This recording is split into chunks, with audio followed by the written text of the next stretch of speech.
Good evening to all. I am Dr. Kamraj, former professor of medicine, Madurai Medical College. Today, I am going to talk about treatment aspect of blood pressure. You know, basically, what is blood pressure? That is when heart beats, the pumps of blood, it pumps the blood into the blood vessels that creates pressure against the walls of the blood vessel. This is called the blood pressure. Okay. It is normally all the patients we have to keep the blood pressure is about 120/80 or 130/80. When the blood pressure exceeds 140/90, then it is called blood pressure. Then if it is untreated, that patients may go for many complications. That is organ damage. Until organ damage occurs, the blood pressure doesn't give any symptoms. That is called asymptomatic status. That is called silent killer. Blood pressure is called silent killer. When organ damage occurs, that will damage the heart, brain, eye, and kidney. It is a major organs are affected. What are the main precipitating causes that leads to blood pressure? That is, many patients, they doesn't have any physical activity, and also those who are very obese, those who are smokers, and high alcohol consumption is the main etiology. And also some of the other risk factors like age. When age is going on, that is arteries can stiffen and narrow. That cause blood pressure. And there is a family, if there is any family history of hypertension, any family members of the patient have blood pressure, then he is also going to affect blood pressure. And the excess salt intake, most of the patient that is unaware about the salt. When patient are that is diabetic, they are taking the sugar. That high sugar will cause diabetes. High sugar intake. Like that, salt intake will cause lower blood pressure. So, and also not eating food that contains potassium. So potassium contains food that have diet, and eating processed and fatty foods also leads to hypertension. And another one is when stress. Stress is the most common etiology of hypertension. Then patient is they have to monitor their hypertension regularly, and if they have more than 140/90, they have to go for treatment aspects. Then some of the patients will have some symptoms like that is fatigability and headache and vision impairment and buzzing in the ear and nausea and vomiting. Some of the patients will have these symptoms. If these symptoms are present, definitely all the patients will they have to check their BP. And regular BP checkup is not sometimes is not possible. So they have to check their BP in their home itself. So many BP apparatus now is available. So home itself they can monitor the blood pressure. And also then some of the aggravating factors that is factors are there that patient stress is a very much important cause. So they have to avoid any stress and calm atmosphere, and they have to avoid such tension also. They have to avoid tension. And blood pressure, if more than 140 and 90, some of the non-pharmacological treatment is available now.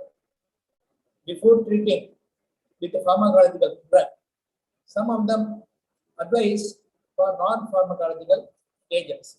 What are they? The first, regular exercise. Regular exercise is very much important. If they do regular physical activity, the person's heart becomes very stronger. And also, age and weight gain are the two major risk factors for high BP also. So the desirable level of BP is 120/80. Then exercise can help prevent it from rising according to the age. Then you have to maintain healthy weight. And if patients are very obese, advised for weight loss. And what are the exercises they are advised? Daily walking, 30 minutes of walking. And some of the exercises other than the walking is advised. They are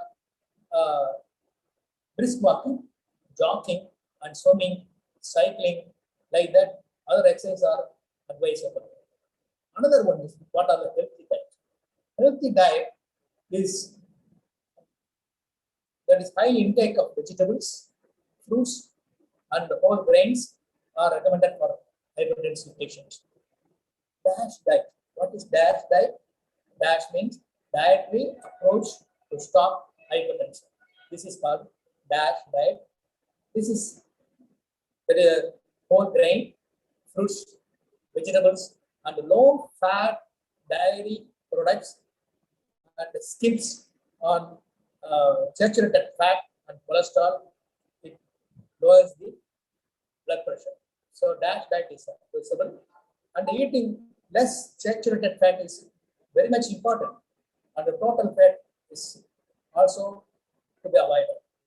And if you adopt this one, that one's blood pressure is less, becomes lower up to 11 millimeters of mercury. Then next one is avoid salt intake. More salt it is not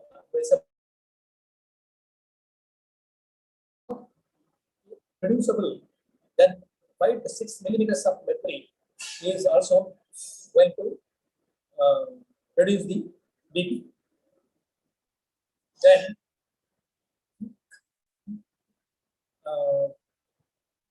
if going to,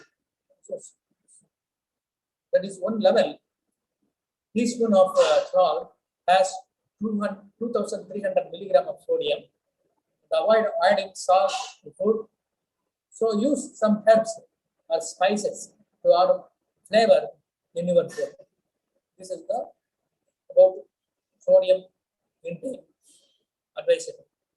Then smoking, very much important is smoking. Smoking will lead to many heart disease. That is, if you stop the smoke, that is risk of the heart disease is less. Next is stress management is very much important. You have to avoid stress, so always relax and improve emotional and physical health, and it lowers the IBP. And stress management techniques includes exercising, listening to music, focusing on something calm, peaceful, and meditation. These are the other method of stress management. Next one is yoga. Yoga is nowadays is advised, and meditation is also very much useful to bring down the BP. These are the non-pharmacological management. If patient if there is no response in reducing the BP, then we have to go for pharmacological treatment. Pharmacological treatment is available. There are ACE inhibitor, ARB, and calcium channel blockers, and diuretics, and beta blockers, and spinal cord. These are the other drugs that are available. ACE inhibitors like enalapril, captopril, and lisinopril. Like that, all the pills are available. And calcium channel blockers like amlodipine, cilindipine, and ifidipine are also available. And the beta blockers, metoprolol, atenolol, carvedilol, bisoprolol, these are the beta blockers are available. And the ARBs also available. And these ARBs like losartan, telmisartan, olmesartan are also available. And if therapy starts like this, monotherapy. So monotherapy, either ACE inhibitor or ARB, any one of the drug is going to prescribe.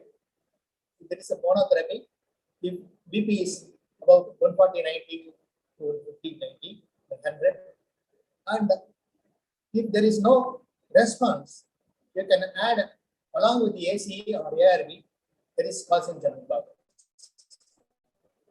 Then, if there is no response, even this two-drug regime, you can add with this two-drug regime, that is diuretics, hydrochlorothiazide and chlorothiazide, like this. Is advisable diuretics. If there is no response even after 3 drugs regime, we can add beta blocker or that is alpha blockers or stenolol. This is the condition where 3 drugs regimes are failure. That is called in resistance hypertension. So with this treatment, we can be able to achieve to lower the BP, and patient can be prevented for target end organ damage.